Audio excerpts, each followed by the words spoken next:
नमस्कार, प्रणाम, good evening दोस्तों। प्रभाकर एकेडमी में आपका स्वागत है। दोस्तों, इस वीडियो में हम लोग डिस्कस करेंगे सीटेट जो 7 जुलाई का एग्जामिनेशन होने वाला है, तो उसके जो हिंदी का प्रीवियस ईयर क्वेश्चन पूछा जाता है, उसके कुछ प्रीवियस ईयर क्वेश्चन को हम सॉल्व कराएंगे। इस वीडियो को स्किप न करते हुए पूरा देखिएगा, जिससे कि आपका सीटेट में नंबर हिंदी में 30 में से कितना आ जाएगा, 29 और 28 तो आएगा ही। ओके दोस्तों, और अगर आप वीडियो को पहली बार देख रहे हैं तो चैनल को सब्सक्राइब भी कर लीजिएगा, उसके साथ साथ लाइक शेयर भी करिएगा। दोस्तों आइए वीडियो की शुरुआत करते हैं। तो दोस्तों देखिए, हिंदी के प्रीवियस ईयर क्वेश्चन में क्या पूछा गया था। देखिए क्या दिया है, निर्देश में दिया गया है कि निम्नलिखित गद्यांश को पढ़ करके पूछे गए प्रश्नों के सही सबसे उपयुक्त उत्तर वाले विकल्प को चुनिए। ठीक है, ऐसे ही आपके पास भी दिए जा सकते हैं। हो सकता है कि यही जो गद्यांश है वही पूछ लिया जाए आपके एग्जामिनेशन में दोस्तों। तो इसलिए जो गद्यांश है इसको ध्यान से देखिएगा और क्वेश्चन भी ध्यान से देखिएगा। ठीक है, डार्विन का कहना था कि जीवन एक लगातार संघर्ष है। इस महाभारत में वही बचेगा जो बुद्धि और शरीर से सबसे अधिक सबल और सक्षम होगा। कमजोर धीरे धीरे नस्तनाबूद हो जाएंगे।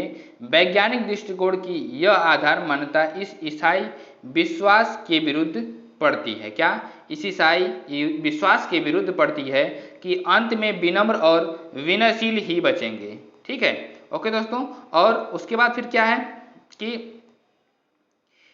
अंत में विनम्र और विनयशील ही बचेंगे। जब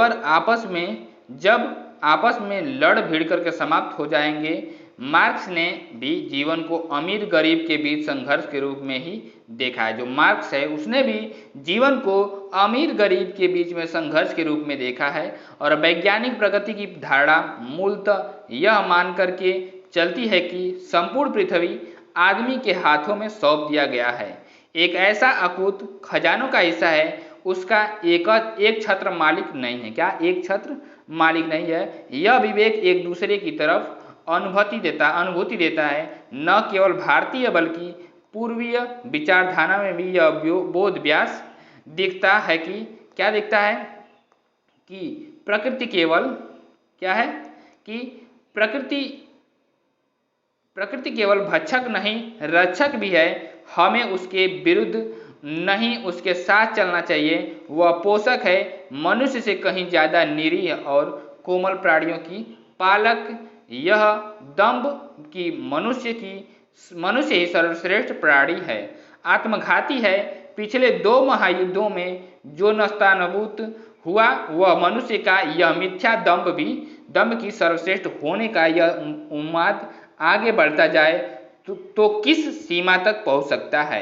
ये क्या था, गद्यांश दिया था। ठीक है, अब देखिए क्या है, इसका जो क्वेश्चन दिया गया है इसको ध्यान से देखिएगा। ठीक है दोस्तों, क्या दिया हुआ है कि नस्तनाबूत शब्द किस भाषा का है। Option A Hindi, option B Sanskrit, option C Farsi और ऑप्शन डी अंग्रेजी।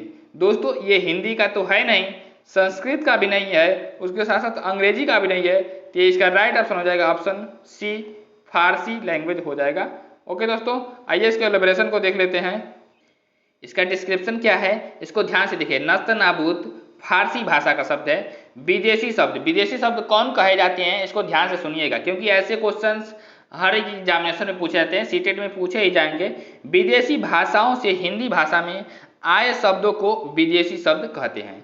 इनमें अरबी, फारसी, तुर्की, अंग्रेजी, पुर्तगाली और फ्रांसीसी भाषाएं मुख्य हैं।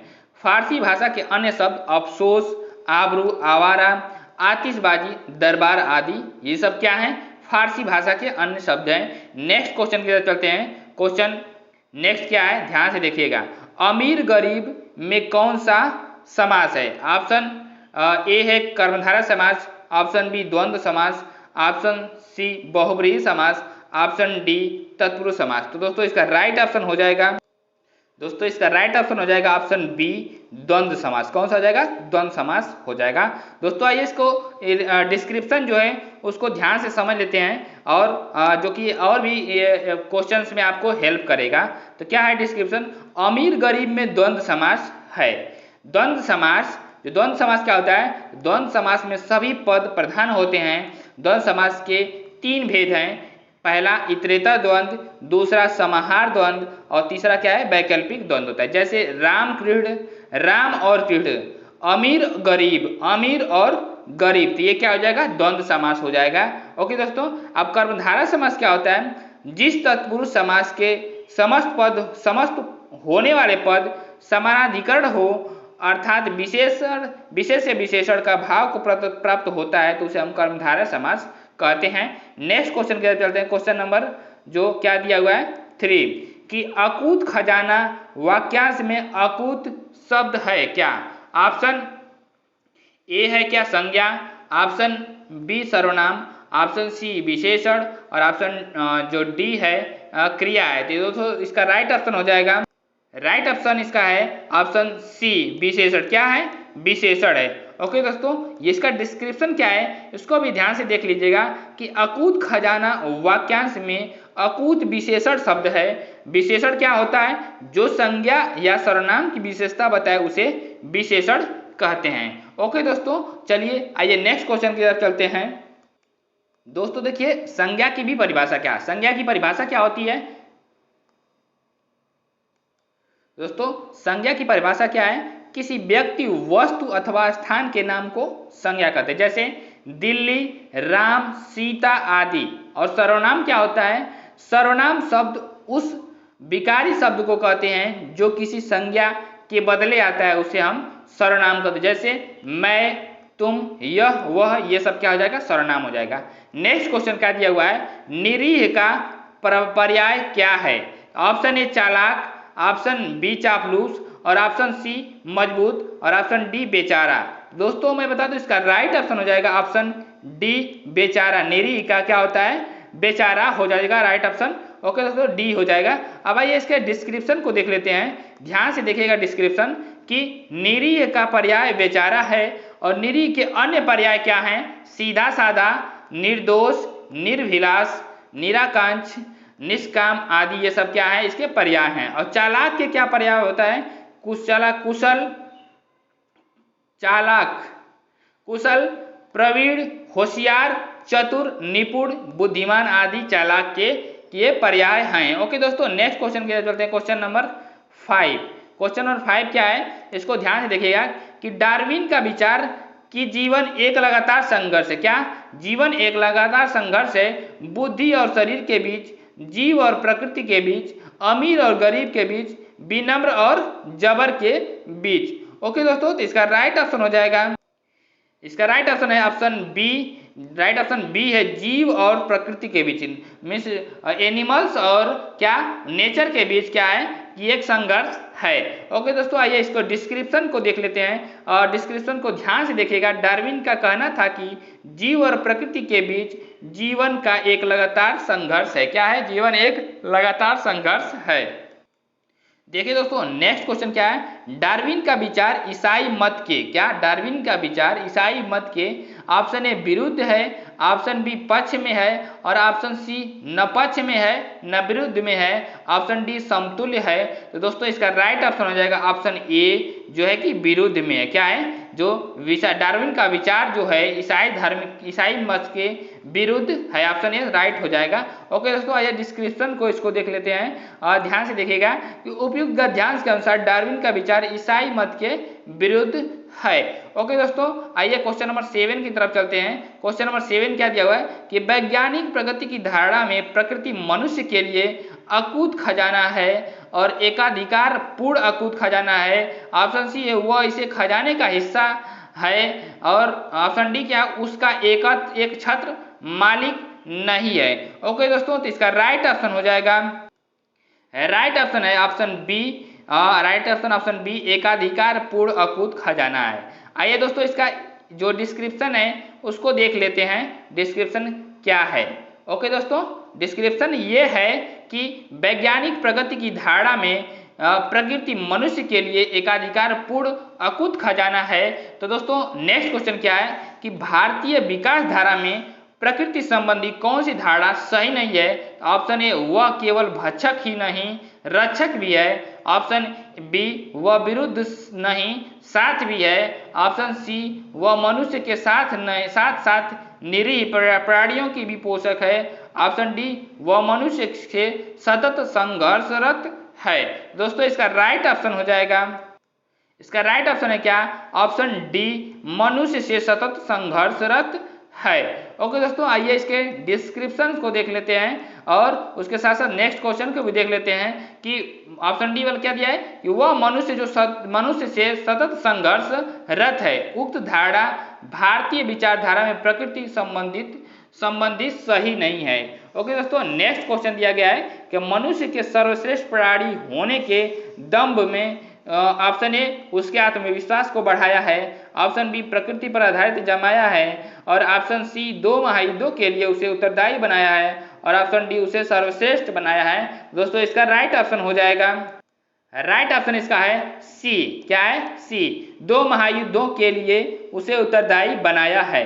दोस्तों नेक्स्ट क्वेश्चन की तरफ चलते हैं। जो नेक्स्ट क्वेश्चन क्या दिया हुआ है, इसका जो आंसर है उपयुक्त ध्यान के अनुसार मनुष्य के सर्वश्रेष्ठ प्राणी होने के दंभ के ने 2 महायुद्धों के लिए उत्तरदायी बनाया है। दोस्तों आइए नेक्स्ट क्वेश्चन की तरफ चलते हैं। दोस्तों नेक्स्ट क्वेश्चन के लिए निर्देश क्या दिया गया है कि निम्नलिखित वाक्यांश को पढ़ करके पूछे गए प्रश्नों के सही सबसे उपयुक्त उत्तर वाले विकल्प को चुनिए।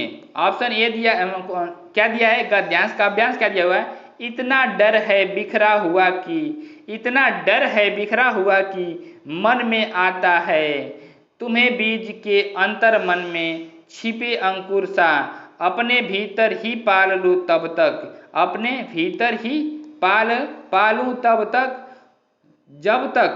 जब तक तुम पूर्ण पेड़ हो जाओ, पर फिर लगता है कि क्या तब तुम झेल सकोगी धूप के ताए, हवा के थपेड़े, बिजली के गर्जन तर्जन को, क्या जमा सकोगी अपने पांव, क्या जमा सकोगी अपने पांव। पृथ्वी पर मजबूती से डर डर कर भी बिटिया, इतना जो जान चुकी हूँ, इतना तो जान चुकी हूँ अपने दम पर कि तुझे बीज की तरह उगना पड़ेगा अपने बूते पर, क्या अपने ही बलबूते पे आपको उगना पड़ेगा। दोस्तों क्वेश्चन नंबर 10 क्या दिया हुआ है, इसको ध्यान से समझिएगा। ठीक है दोस्तों, क्या दिया हुआ है कि अपने हिस्से की धूप, हवा और नमी पर हक जमाते डैश अंतर मन में कौन सी संधि है, कौन सी संधि है। तो ऑप्शन ए स्वर संधि, ऑप्शन बी जो है व्यंजन संधि, ऑप्शन सी यड़ संधि और ऑप्शन डी जो है कि विसर्ग संधि है। दोस्तों इसका राइट ऑप्शन हो जाएगा, इसका राइट ऑप्शन हो जाएगा ऑप्शन डी विसर्ग संधि। क्या हो जाएगा, विसर्ग संधि। आइए इसके डिस्क्रिप्शन को देख लेते हैं। डिस्क्रिप्शन क्या होगा, ध्यान से देखिएगा कि अंतर मन में विसर्ग संधि है। क्या, विसर्ग संधि। विसर्ग संधि होती क्या है कि विसर्ग संधि विसर्ग के मध्य साथ स्वर या व्यंजन के मेल से जो विकार होता है उसे विसर्ग संधि कहते हैं। नियम, यदि विसर्ग के पहले अ और आ को छोड़ करके कोई दूसरा स्वर आए और विसर्ग के बाद कोई स्वर हो या किसी वर्ग का तृतीय चतुर्थ या पंचम वर्ण हो या य र ल व ह हो तो विसर्ग के स्थान पर र हो जाता है। जैसे अंतर मन, अंत धन मन बराबर अंतर मन। ठीक है, और दुर्गंध, दु धन गंध बराबर दुर्गंध हो जाएगा। दोस्तों नेक्स्ट क्वेश्चन करते हैं, क्वेश्चन नंबर 11। क्वेश्चन नंबर 11 क्या दिया गया है, इसको ध्यान से देखिएगा कि गर्जन तर्जन में कौन सा समास है। तो ऑप्शन ए क्या है, द्वंद्व है। और ऑप्शन बी क्या है, तत्पुरुष समास है। ऑप्शन सी बहुब्रीहि समास, ऑप्शन डी कर्मधारय समास। दोस्तों इसका राइट ऑप्शन हो जाएगा द्वंद्व समास। देखो जहाँ पे राइट ऑप्शन द्वंद्व समास मतलब ऑप्शन ए हो जाएगा। दोस्तों जहाँ पे हाइफन लगा रहता है वहाँ पे द्वंद्व समास होता ही है। जैसे माता पिता, रात दिन, ये सब क्या है, द्वंद्व समास है। आइए इसका डिस्क्रिप्शन देख लेते हैं। गर्जन तर्जन में द्वंद्व समास है। द्वंद्व समास का दोनों पद प्रधान होता है। तत्पुरुष समास क्या होता है, तत्पुरुष समास में अंतिम पद प्रधान होता है, जैसे स्वर्ग प्राप्त, वाग युद्ध, देशभक्ति, जन्मांध आदि। नेक्स्ट क्वेश्चन क्या है, धूप, हवा और नमी प्रतीक है। क्या, किसका प्रतीक है, आधी तूफान की। ऑप्शन बी जीवन की मूलभूत आवश्यकताओं की। ऑप्शन सी वर्षा बाढ़ की। और ऑप्शन डी प्राकृतिक आपदाओं की। दोस्तों इसका राइट ऑप्शन हो जाएगा, इसका राइट ऑप्शन हो जाएगा कि ऑप्शन बी जीवन की मूलभूत आवश्यकताएं जो इस काव्यांश में दिया गया था उसके अकॉर्डिंग जीवन की मूलभूत आवश्यकताओं की हो जाएगा। आइए इसका डिस्क्रिप्शन देख लेते हैं। इसका डिस्क्रिप्शन है कि उपयुक्त काव्यांश की धूप अनुसार धूप, हवा और नमी जीवन की मूलभूत आवश्यकताओं का प्रतीक है।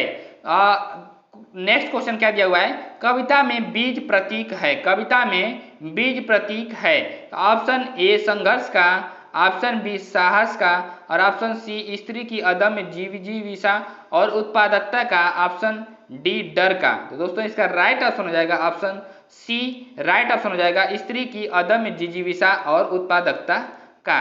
अब नेक्स्ट इसका जो एलोब्रेशन है उसको ध्यान से देख लीजिए। क्या है एलोब्रेशन की कविता में बीज स्त्री की अदम्य जिज्ञासा और उत्पादकता का प्रतीक है। नेक्स्ट क्वेश्चन है क्या, जब तक कि तुम पेड़ न हो जाओ पंक्ति में पेड़ हो जाना सूचक है। किसके लिए सूचक है? तो ऑप्शन ए क्या है, माँ का बेटी के प्रति आश्वस्ति का, ऑप्शन बी है जो माँ का बेटी के प्रति उपेक्षा का और ऑप्शन सी जो है माँ का बेटी के प्रति करुणा का और ऑप्शन डी माँ का बेटी के प्रति अधिकार का। दोस्तों इसका राइट ऑप्शन हो जाएगा, राइट ऑप्शन ऑप्शन ए हो जाएगा। क्या हो जाएगा राइट ऑप्शन? ऑप्शन ए माँ का बेटी के प्रति आश्वस्ति का। आइए नेक्स्ट क्वेश्चन की तरफ चलते हैं। इसका जो एलोब्रेशन है इसको भी ध्यान से देख लीजिएगा। एलोब्रेशन क्या है इसको भी ध्यान से देख लीजिए कि जब तक कि तुम पेड़ न हो जाओ पंक्ति में पेड़ हो जाना माँ की बेटी के प्रति आश्वस्ति का सूचक है। अब नेक्स्ट क्वेश्चन क्या है, प्रस्तुत कविता में समाज की बेटियों के प्रति उपेक्षा की कहानी। क्या समाज की बेटियों के प्रति उपेक्षा की कहानी है? ऑप्शन बी समाज की बेटियों के प्रति स्नेह को दर्शाती है, ऑप्शन सी समाज का बेटियों के प्रति तिरस्कार की बात करती है, ऑप्शन डी समाज का बेटियों के प्रति शोषण, उपेक्षा और तिरस्कार से उपजी है। दोस्तों इसका राइट ऑप्शन हो जाएगा, इसका राइट ऑप्शन हो जाएगा ऑप्शन डी। क्या राइट ऑप्शन डी हो जाएगा, समाज की बेटियों के प्रति शोषण, उपेक्षा और तिरस्कार से उपजी हैं। देखिए आइए इसका डिस्क्रिप्शन देख लेते हैं। डिस्क्रिप्शन क्या है ध्यान से देखिएगा कि प्रस्तुत कविता समाज की बेटियों के प्रति शोषण, उपेक्षा और तिरस्कार से उपजी है। नेक्स्ट क्वेश्चन के चलते हैं, निम्नलिखित में से किस भाषा को अध्यापक की मदद से औपचारिक स्थितियों में से सीखा जा सकता है? ऑप्शन ए प्रथम भाषा, ऑप्शन बी द्वितीय भाषा और ऑप्शन सी गृह भाषा और ऑप्शन डी मातृभाषा। दोस्तों इसका राइट ऑप्शन हो जाएगा ऑप्शन बी द्वितीय भाषा। जो द्वितीय भाषा होती है टीचर के द्वारा जो औपचारिक स्थितियों में सीखा जा सकता है, तो ऑप्शन बी हो जाएगा। आइए इसको एलोब्रेशन के बारे में समझ लेते हैं। ध्यान से समझिएगा कि एलोब्रेशन क्या है कि द्वितीय भाषा को अध्यापक की मदद से औपचारिक स्थितियों में सीखा जा सकता है। अध्यापक छात्रों को संवाद करने के लिए आवश्यक संसाधन प्रदान करके भाषा निर्देश में एक सूत्रधार के रूप में अपनी भूमिका निभाता है। ओके दोस्तों आइए इसके नेक्स्ट क्वेश्चन की तरफ चलते हैं। Next question number 17। Question number 17 क्या दिया हुआ है उसको ध्यान से देखिएगा। दिया है कि रचनावादी उपागम, क्या रचनावादी उपागम संप्रेषणात्मक उपागम से इस मायने में भिन्न है कि यह मुख्यतः क्या, यह मुख्यतः अर्थ पर बल देता है, ऑप्शन ए बल पर अर्थ पर बल देता है और अपेक्षा करता है कि नियत प्रक्रिया के दौरान सीखे जाएं। ऑप्शन बी क्या है, नियमों पर बल देता है और अपेक्षा करता है कि अर्थ की प्रक्रिया के दौरान समझें। ऑप्शन सी नियमों के प्रयोग और ज्ञान पर बल देता है और ऑप्शन डी क्या ड्रिल और आदत निर्माण पर बल देता है। तो इसका राइट ऑप्शन हो जाएगा, राइट ऑप्शन ऑप्शन ए है। क्या है राइट ऑप्शन? ऑप्शन ए है अर्थ पर बल देता है और अपेक्षा करता है कि नियम प्रक्रिया के दौरान सीखे जाएं। इसके जिसको डिस्क्रिप्शन को देख लेते हैं और उसके साथ साथ नेक्स्ट क्वेश्चन को भी देखते हैं। क्या है कि डिस्क्रिप्शन क्या है, रचनावादी उपागम संप्रेषणात्मक उपागम से इस मायने में भिन्न है कि यह मुख्यतः अर्थ पर बल देता है और अपेक्षा करता है कि नियम प्रक्रिया के दौरान सीखे जाए। क्या नियम प्रक्रिया के दौरान सीखे जाए। नेक्स्ट क्वेश्चन क्या है कि किसके अंतर्गत लोगों को सुझाव देने के बजाय सीधे कहा जाता है कि उन्हें क्या करना चाहिए? ऑप्शन ए रचनात्मक उपागम, ऑप्शन बी आदेशात्मक उपागम, ऑप्शन सी वर्णनात्मक उपागम और ऑप्शन डी रचनात्मक उपागम। तो इसका राइट ऑप्शन हो जाएगा, इसका राइट ऑप्शन हो जाएगा ऑप्शन बी। क्या आदेशात्मक उपागम, राइट ऑप्शन बी हो जाएगा। दोस्तों आइए इसके डिस्क्रिप्शन को देख लेते हैं। डिस्क्रिप्शन क्या है कि आदेशात्मक उपागम के अंतर्गत लोगों को सुझाव देने के बजाय सीधे सीधे कहा जाता है कि उन्हें क्या करना चाहिए। तो और रचनात्मक उपागम क्या है कि रचनात्मक उपागम शिक्षण एक ऐसी विधि है जिसमें छात्र के पूर्व ज्ञान, आस्थाओं और कौशल का इस्तेमाल किया जाता है। तो दोस्तों ये इसका डिस्क्रिप्शन है। क्वेश्चन नंबर 19 की तरफ चलते हैं। 19 क्या दिया है, जब आप किसी अभ्यास में जब आप किसी अभ्यास में या सामग्री में शिक्षार्थियों की आवश्यकता अनुसार आवश्यक परिवर्तन करते हैं तो इसे क्या कहा जाता है। ऑप्शन ए अधिग्रहण, अभिग्रहण, ऑप्शन बी अनुकूलन, ऑप्शन सी मूल्यांकन, ऑप्शन डी समीक्षा। तो दोस्तों क्या है कि परिवर्तन, आवश्यकता के अनुसार आप परिवर्तन करते हैं। जैसे मान लीजिए कि गर्मी हो रही है तो आप क्या करेंगे, सारे कपड़े निकाल करके फेंक देंगे, ठीक है। और जो ठंडी लग रही है तो बहुत सारे कोट पैंट ये सारी चीजें पहन लेंगे। दोस्तों क्या है, ये अनुकूलन है, एडाप्टेशन है। दोस्तों इसका राइट ऑप्शन हो जाएगा ऑप्शन ए हो जाएगा, क्या जाएगा, ऑप्शन बी हो जाएगा अनुकूलन। ऑप्शन बी अनुकूलन हो जाएगा, एडाप्टेशन आवश्यकता के अनुसार, ठीक है। दोस्तों आइए इसका एलोब्रेशन जो है उसको भी देख लेते हैं ध्यान से देखिएगा। क्या है एलोब्रेशन कि जब आप किसी अभ्यास में या सामग्री में शिक्षार्थियों की आवश्यकता अनुसार आवश्यक परिवर्तन करते हैं तो इसे अनुकूलन कहा जाता है। अभिग्रहण क्या होता है, आशुबेल ने यह सिद्ध किया है कि अभिग्रहण रट करके ही नहीं बल्कि समझ करके भी हो सकता है। अभिग्रहण सीखना दो प्रकार का होता है, रट करके अभिग्रहण सीखना और दूसरा क्या, अर्थपूर्ण अभिग्रहण करना। दोस्तों नेक्स्ट क्वेश्चन की तरफ चलते हैं। Question number 20। क्वेश्चन नंबर 20 क्या दिया हुआ है, इसके ध्यान से देखिएगा कि योगात्मक आकलन क्या होता है। योगात्मक आकलन क्या होता है। ऑप्शन जो ए है निदानात्मक और उपचारात्मक, ऑप्शन बी विद्यार्थियों को प्रभावशाली प्रतिपुष्टि देता है, ऑप्शन सी विद्यार्थियों की सक्रिय सहभागिता को स्वीकारता है, ऑप्शन डी शिक्षार्थियों के अधिगम और निष्पादन के बारे में निर्णय लेने के लिए प्रयुक्त किया जाता है। दोस्तों इसका राइट ऑप्शन हो जाएगा ऑप्शन डी, शिक्षार्थियों के अधिगम और निष्पादन के बारे में निर्णय लेने के लिए प्रयुक्त किया जाता है। आइए इसके डिस्क्रिप्शन को देख लेते हैं। डिस्क्रिप्शन क्या है, ध्यान से देखिएगा। डिस्क्रिप्शन कि योगात्मक आकलन शिक्षार्थियों के अधिगम और निष्पादन के बारे में निर्णय लेने के लिए प्रयुक्त किया जाता है और छात्रों की विषय संबंधित कठिनाइयों और कमजोरियों को ज्ञात करना निदानात्मक परीक्षण का उद्देश्य है। क्या ज्ञात करना, निदानात्मक परीक्षण का उद्देश्य है। ओके दोस्तों नेक्स्ट क्वेश्चन क्या है, किस उपागम के अंतर्गत किसी बच्चे को कई शब्दों की वर्तनी गलत लिखने के बावजूद भी उसके समग्र भाषा प्रयोग के लिए अच्छे अंक दिए जाते हैं। दोस्तों ऑप्शन ए है समग्र भाषा, ऑप्शन बी रचनावादी, ऑप्शन सी संप्रेषणात्मक और ऑप्शन डी जो है व्यवहारवादी है। दोस्तों इसका राइट ऑप्शन हो जाएगा, राइट ऑप्शन ए समग्र भाषा हो जाएगा। क्या हो जाएगा, ऑप्शन ए राइट ऑप्शन हो जाएगा समग्र भाषा। आइए इसके डिस्क्रिप्शन को देख लेते हैं। डिस्क्रिप्शन क्या है इसको ध्यान से देखिएगा कि समग्र भाषा उपागम के अंतर्गत किसी बच्चे को कई शब्दों की वर्तनी गलत लिखने के बावजूद भी उसके समग्र भाषा प्रयोग के लिए अच्छे अंक दिए जाएं। ओके दोस्तों नेक्स्ट क्वेश्चन क्या है कि जब हम विशिष्ट सूचना को जानने के लिए कोई पाठ्य सामग्री पढ़ते हैं तो यह किस प्रकार का पठन कहलाता है। तो ऑप्शन ए सरसरी तौर पर पठन, ऑप्शन बी बारीकी से पठन, ऑप्शन सी एक्स्ट्रापोलेशन पाठ्य से बाहर जाना, ऑप्शन डी विश्लेषण। दोस्तों इसका राइट ऑप्शन हो जाएगा बारीकी से पठन। क्या, बारीकी से पठन, राइट ऑप्शन बी हो जाएगा। ठीक है दोस्तों आइए इसके डिस्क्रिप्शन को देख लेते हैं। डिस्क्रिप्शन क्या है, ध्यान से देखिएगा कि जब हम किसी विशिष्ट सूचना को जानने के लिए कोई पाठ्य सामग्री पढ़ते हैं तो यह बारीकी से पठन कहलाता है। क्या कहलाता है, बारीकी से पठन कहलाता है। पठन कौशल निम्नलिखित है, सस्वर पठन, मौन पठन, गहन पठन और व्यापक पठन। दोस्तों नेक्स्ट क्वेश्चन की तरफ चलते हैं। Question number 23। दो उत्पादक भाषा कौशलों में कौन से शामिल हैं। ऑप्शन ए पठन और लेखन, ऑप्शन बी श्रवण और जो है कि वाचन, ऑप्शन सी श्रवण और पठन और ऑप्शन जो डी है वाचन और लेखन। क्या, वाचन और लेखन। वाचन का मतलब क्या हो जाएगा, स्पीकिंग। दोस्तों ये क्या है, प्रोडक्टिव स्किल। क्या, जो प्रोडक्टिव स्किल कौन सी होती है, प्रोडक्टिव